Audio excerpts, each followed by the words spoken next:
What up, homosexuals? It's me again, bragging about my clients because they are fucking amazing. Today, I invited the homie Adrian to come through and pull up, and I invited you to come on here because you joined recently, but you came in so hot, and I just think you've been a great example of like doing the program. Like, you made the commitment to start, and like, yo, coming in hot's the best way I can describe it. So, thank you for coming on and sharing your fitness story with us. Thanks for having me. So give us a little intro. Oh, goodness. Okay. My name is Adrian. I am 37. My pronouns are she, her. I'm in Tennessee. I have always loved fitness. My big journey started in like 2016.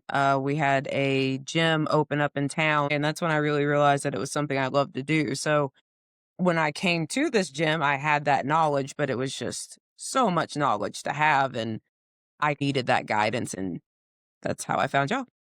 Okay, so like you were already working out, you had like the vibe, but you needed a little bit more like More structure, more opportunities to figure out how to put everything together and not just having the knowledge, but how to use the knowledge and why I need to do the things that I do. I get that because I hear oftentimes when I'm talking to people and they're like, I mean, I know how to do the things, but I don't know how to like put it together. Like I have the ingredients, but I don't know the recipe. Mhm. Yep. That is essentially what it was. I realized when I was going on YouTube and finding a lot of people who were doing different workouts and they were helpful. It was just, I'm the type of person that needs structure. I'm the type of person that if you give me a list to follow, I'm going to follow it. Mm. So how would you describe your workouts before the structure that you got from the career gym? It was mainly just going to the gym, using the treadmill, using the weight machines, maybe following a couple of YouTube videos, a couple of like Instagram reels. I have like a VR headset, so I would do those types of workouts as well. But it was, I just knew that, of course, working out isn't the only important thing. Of course, nutrition is always a part of it as well. So it gets to be a bit much when you start looking online at all the things that you can do. And it's like, I don't want to give up the foods that I love for the goals that I'm looking for. I want them to both coincide. I need them to work together. But what do I need to do to understand that? So that was essentially kind of what I was trying to do before I got here. Awesome. I love your earrings, by the way. Thank you. Thank you. So why the career gym specifically? So I am a notorious doom scroller. And so, of course, I was just like scrolling through stories on Instagram, and then your ad came up, and you were just in your living room with your flag, and you're like, hey, let's do this shit. And I was like, okay, yeah, what she said. So then, like, I went to the Queer Gym page, and I was like, this is a community that I miss. So when I saw that the queer gym had that, and not only that type of community, but a very welcoming and open community, that is something that I knew that I needed. It's just not just like for like fitness, but also just for my mental health in general, just finding that actual community. So that was really what got me excited about it. Is this like the first virtual gym thing you've done? Yes, I've done like programs that'll have live shows, but they don't interact with everyone individually. Everyone is doing it together, but you don't see everybody doing it. So it is definitely my first opportunity to do it where like my coach is like, hey, you can do a little bit more. And I'm like, oh, hmm, Yeah, that's interesting because the definition of virtual is so open. mhm.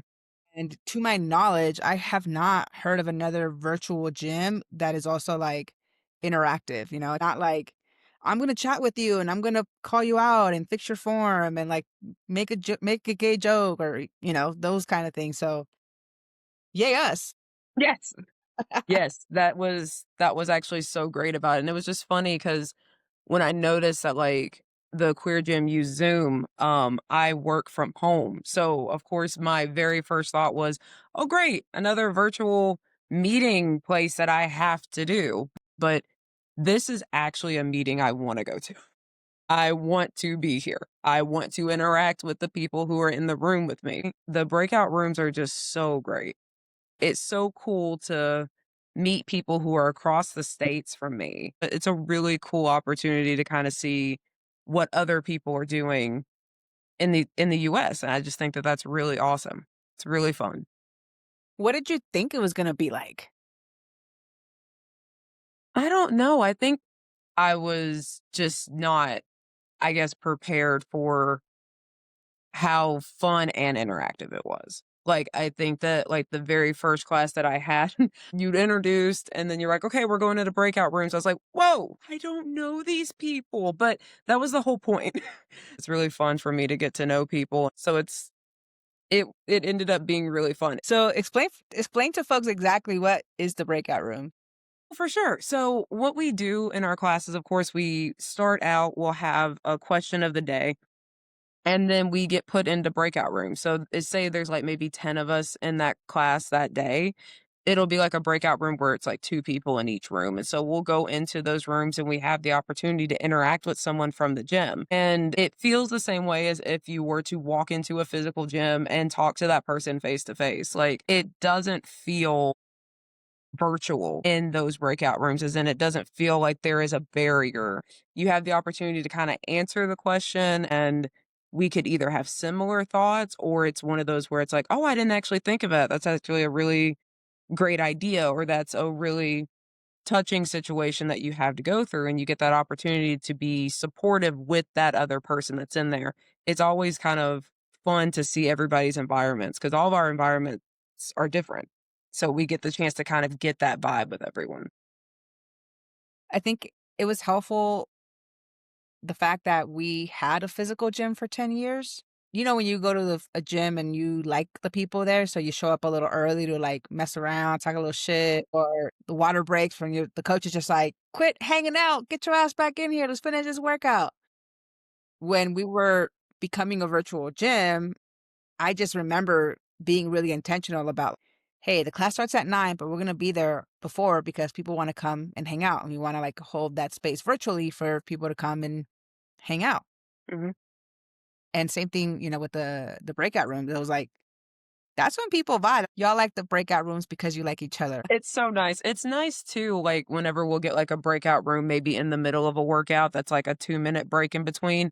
And it's just two of us in a room, just dead, just laying down, just like, I just had a breakout room where we both sat there and we're like, we're just gonna sit. I was like, okay. And that's just what we did. We just spent that room breathing heavy. That was it. But that was like, it was that moment to just kind of be with someone else and you're both feeling the same thing. Like, you both feel like you're putting in the work. You see someone else who put in the work, that it's like, okay, cool. I'm in this with someone. There's someone else struggling, or someone else who's having fun, or someone else who's doing great, and I get to experience that with them. So it's cool. It's cool. In solidarity, surviving together. Yeah, as much as we can. Now, I get this question quite a bit in terms of like, how diverse is the gym? Like, because, you know, queer spaces can sometimes not be very diverse. So, like, what has been your experience? For me personally, it has been a learning experience of who I actually am. I never really got to explore that as I was growing up. And being in the gym and seeing so many different people who have changed their names, or people who have negative experiences with their family, or people who just feel open to talk about who they are, what they like, what they do, has been a great experience for me. It definitely does not feel one dimensional at all in this gym. Every time I'm in a breakout room, it is with someone new, someone who looks different, someone who is just as happy to be there and find a positive place for themselves as me. That type of environment, especially in a state like Tennessee, I don't get a lot of that. I have not been here very long, but this space means so much to me when I come in and I come to my class. It's like the bubble that I've created in my living room with all of these people. Feels so good. And it's definitely something that I need. So, Yeah, I agree in the sense of like, what you said about the bubble because it's this little queer gym Wi-Fi bubble that we're in, and it's like we're all so different and yet so the same and still very 100% authentic. mhm, we are. It doesn't feel I don't feel judged. I don't judge. It just we all talk about just anything. I feel like I can just fully be myself. I think there was one breakout room question that was like, "What's one thing that you want for Christmas?" And someone was like, "I want sleep." I think that would be really good. And then I sat there and I was like, "I want anything Godzilla or Mothra." And one of the members started laughing. He was like, "That is really unique." I was like, "Look, Godzilla and Mothra bring me joy. That's the one thing I want." But that was something that I noticed in that room. Like, it wasn't just like what you feel like would be a typical answer. Like, we all had something unique to us, but something that we could all smile about together. So I just liked it. Just thought it was fun. I love I love the breakout rooms with the intro question because like I'm always surprised in a really positive way of just the shit that comes out of y'all's mouth sometimes. What's great about it too is that the opening questions aren't just fitness related. Like, "What's up with your name?" "Explain your name." Like you said, it feels like a hangout. It feels like we all come to the gym and we are just having a great time together. We're just getting to know one another, and it's just really fun. It's a lot of fun. How has the community helped you stick with it? It's having them there for me. So, like, we have the group chat that, like, the whole gym is in. And the one thing that I actually really like about that is that there's always, of course, reminders that we get of classes coming up, making sure we book our classes and stuff like that. But every so often, like, someone will ask for book recommendations. And it's one of those where, like, all of a sudden I get the chance to see these new authors or these new genre of books that I never would have experienced if I wasn't in that group hearing them at the time. So Mm. it's nice to not feel like the gym is just so one-dimensional. I want to ask you about the way that our membership is structured where you get the workouts and if you do 12, you get the discount. Cause I made that shit up. Like one day it just fucking came to me in the shower or something. And I was like, I bet that shit would work because it breaks my heart that people in the beginning aren't quite motivated by like getting healthy, but y'all will be motivated by not paying an extra $100. So I was like, I'm just going to leverage that. We're just going to roll with it and see what happens. And it was a little trial experiment I did at the beginning of 2024, and then it just fucking worked. So how does that work for you? It's a great motivator. I think for someone like me, I have a really hard time being mindful of how I spend my money. When we first had our call and you were like, "Hey, we've got a Black Friday deal going," I looked at it and I sat there and I was like, I can spend my money on all these goofy things that aren't going to necessarily benefit me in the long run, or I can actually invest in myself. And when you spend that type of money and you get money back, if you will, you're more motivated to do it. All of a sudden, it's not just about how much it costs. It ends up being, I have a goal to reach. All I have to do is go to a class and put in the work. And then all of a sudden you're doing it 1 to 2 to 3 days a week. And all of a sudden you're beginning to meet everyone else in the gym who's doing the same thing as you. And then you get the benefit of getting that money back, but you also have other people who are doing the same as you. So everybody has a similar goal. And indirectly, we're working toward our weight loss goals and to be better, but you get your money back.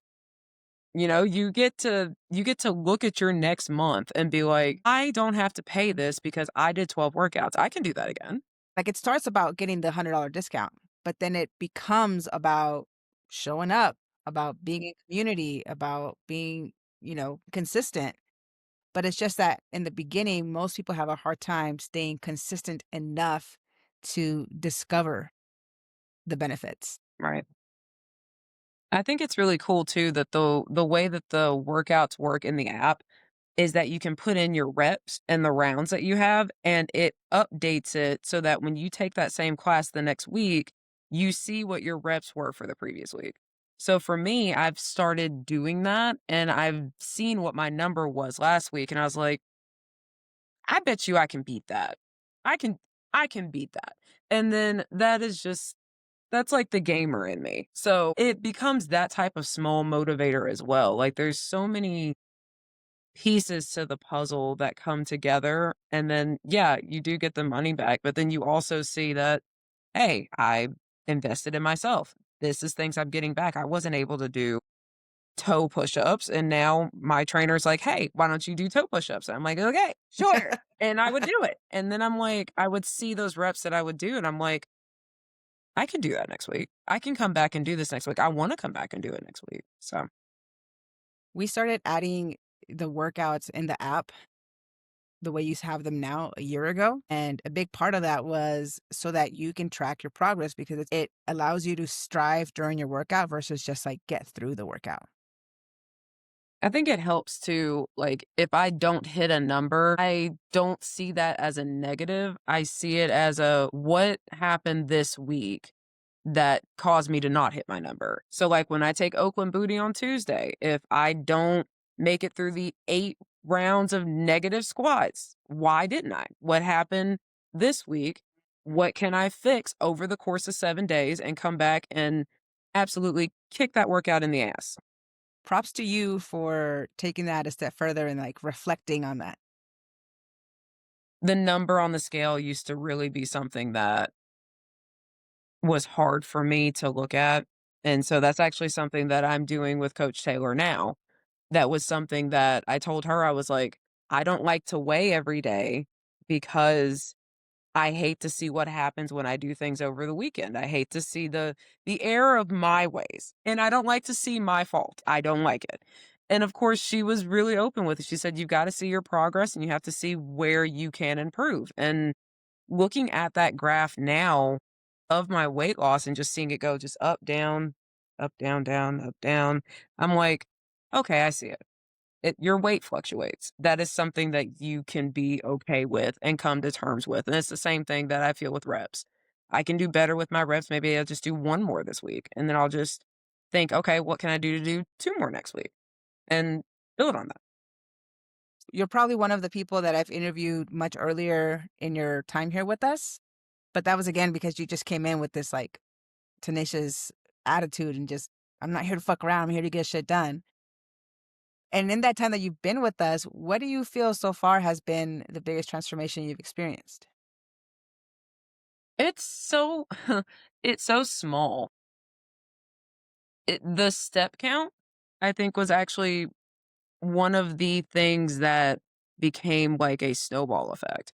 Because when I had my first talk with you, and you're like, "How many steps do you normally do?" I was like, 3,200. You're like, "You work from home, don't you?" And I never told you that I work from home. And you're like, "Okay, that's a work from home steps." And you're like, "So we wanna try to get you to 5 and then 7." And then essentially, that's where the ball rolled for me. Because I was like, "I go to the gym, I have access to a treadmill. Why am I not hitting 5,000 steps?" Like, I work from home, I sit all day. I need to get that type of movement in. And then when I started doing that, it became getting the steps in.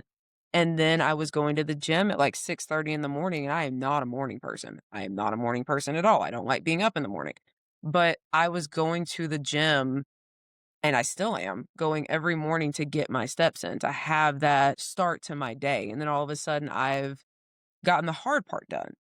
And then I'm like, okay, I got my steps in. What else can I do today? What else can I focus on to be a better me for myself, for my pets, for my mom, for my husband, for my friends? It was such a small thing that ended up opening so many doors that I never would have thought of. Just that awareness right around like, okay, this is my current lifestyle. I'm taking baby steps to make positive changes to align my lifestyle with my goal. And then bam, snowball. Yeah. Yeah.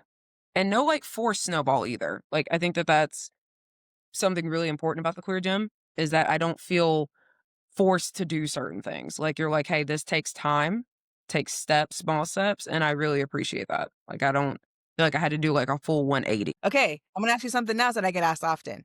You mentioned husband. Yes. I get asked sometimes, like, "Can straight people come?"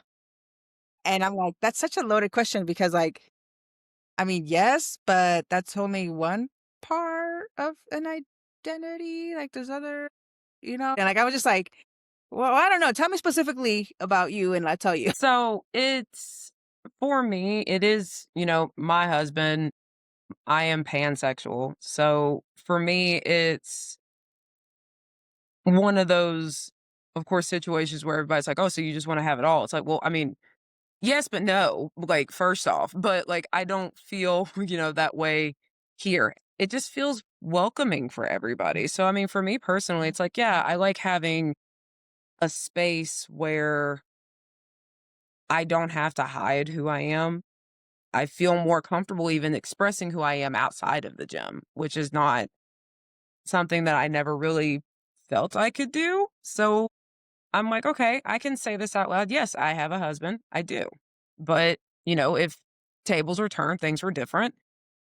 You never know. I don't think that that really stops or changes how you experience it. If anything, you just realize just how welcoming the community can be for anyone, as long as you aren't rude, condescending, anything like that. It's fine. It's a great place to be. And for those of you that are wondering, yes, straight people are welcome. I think about 10% of our members identify as like cis straight.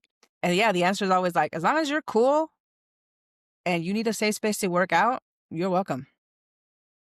So I think you even said it's like, if you're looking for a safe space in the queer environment, if you're just looking for a safe space in general, like this is it. It's a win-win. Win, win, win, win, win. Well, my last question for you is, what would you tell old you pre-gym, pre-queer gym? That you have a lot on your plate right now, and it might feel like a lot financially to take on a whole new journey. And if you're going to put your money anywhere, it should be a direct investment in yourself. Yes, you have your little trinkets and your figures and your manga and your comics, and you can put everything into that. But at the end of the day, what really matters the most is knowing that you are investing in yourself. So just don't hesitate. Just do it. You're not going to regret it. Just take the leap. Just jump. Go. Do it. Fire vibes, fire vibes. Well, thank you so much for coming in here and telling us about your experience, and congrats on all the hard work and the consistency and the community and the muscles that you've built. Thank you. Thank you. I'm excited. I'm happy. There's so many things I can do. So many more things I can do. So I'm excited to see what I'm capable of. Yeah, and like I said, you're still early in your journey. You're just getting started. Yeah. Yep. I don't plan on stopping. So Well, if you're trying to get up on this community and type of vibes, pull up. But before you pull up, like, comment, and let me know if people out there watching this shit, because I feel weird. please watch, please like, please subscribe. Ooh, and if you're really saucy, fucking join. Boom. Meet me. Mic drop. Peace.